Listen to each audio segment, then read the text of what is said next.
Good morning. It is April 12th, 2023, and here at Rinehart Park, give you your weekly river report. As you can see, she's plumb full. Upriver about 100 yards is where I delivered my last river report off those big rock piles that are now underwater. So we've had multiple days of rain here, and this is what happens this time of year when rain meets snowpack. It all comes down. So just remind you, it's everybody thinks it's spring, but it's not really spring. I mean, we have no flowers. The trees are just starting to bud.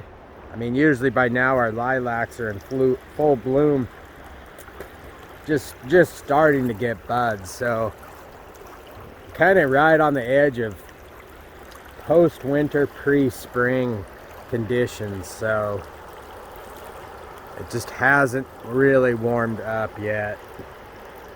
But when we get these big rainfalls that come, for hours at a time and touch on the snow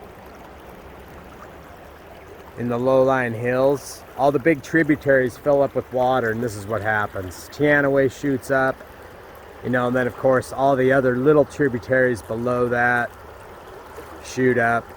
Even the upper river went up, in Clay Elm and the headwaters up in Easton. So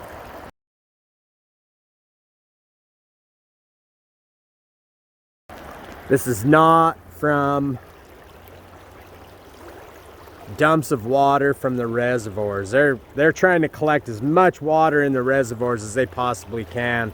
They won't dump any water out of that unless they're required to, until those things are 100% full. And they know they got adequate water for the summer for irrigating.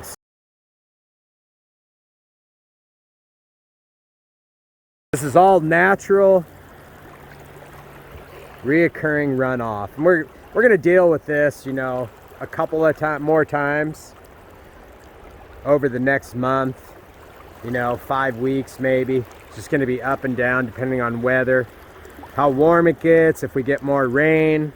So like we've always preached to you, pay attention to the gauging stations.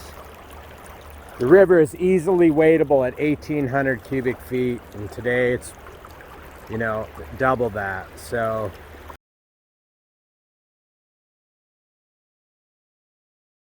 if you're looking to wade fish the river, negatory. Clarity is not terrible. I can see the bottom here, so definitely fishable. It doesn't need to be gin clear. That just makes fishing tougher. So when it's got a little bit of color, fish let off their guard a little bit. So this washes a lot of bugs through, a lot of worms, a lot of leeches, all our biomass that we talk about all the time from salmon. So trout are eating good, raises our DOT levels, but usually drops the water temperature. So if you missed out on the squallow hatch, what we've encountered over the years when this happens is it puts it on hold until the river comes back into good shape, or decent shape anyways, for for the squallows to start hatching again, and return to the water. So we're not done with the squallows yet. We're still gonna see another week or 10 days of squallow fishing, along with March browns, of course blue-wing olives. And then as May approaches, we're gonna see another big stonefly. We'll see the salmon flies, and then of course caddis flies. So it just keeps getting better and better and better. But water conditions you have to pay attention to, especially if you're not boating the river. Are boating the river there, and we have these big, kind of rapid high water events. You really have to pay attention in a couple of different sections. especially this one here below Rinehart. A lot of trees and stumps and root wads can get, can get moved around. Trees can fall, get uprooted from the banks and create hazards and blockages. So you got to have a heads up when you're floating in this section, and in the basically from about South Clay Ellum to below East Clay Ellum. Those are kind of the two hazardous sections of the river that you really got to pay attention to when you're floating. And we have these big high water events, and once we get back on the river, then we'll have a good understanding of, how it's looking and if there is any blockages. And of course, we'll report that, and then all our great friends that float the river by themselves, they come and they give us the insight as well, so we appreciate that. Lake fishing still going really good, of course. Chironomids, it's still cold. By now, in some of the lakes, usually by about mid-April, we're starting to see calabatus hatches, but I haven't heard of any of that going on. Still nighttime lows dipping below the freezing level,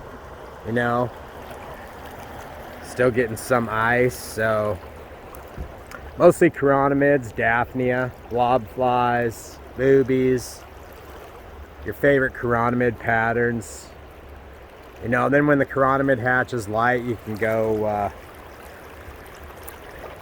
with leeches or woolly buggers or that kind of thing. But I've had great reports from all the lakes, all fishing very well.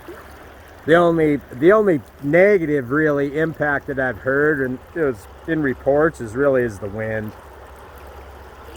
When the wind gets up over 15 to 20 miles an hour, it gets pretty excessive, and it makes it tough on the lakes because there's just not much cover to duck in and get away from them like there is on the river. For today, above the Teanaway is in a lot better shape than what this is, but still high volumes. It's gonna drop, and then it looks like we got another little spurt of rain coming in, but that can change from day to day, because the conditions in spring are very volatile and just constantly changing. So you just have to call the fly shop, or you have to pay attention, learn how to read those graphs, watch those graphs really closely, see what the river's doing. When we see it on a flat line, for multiple days at a time, then we'll know that it's, the fish have settled back in and it's consistently good fishing again. But when it's bouncing all up and down, and when the Yakima's on the rise, it just does not fish well. It never has.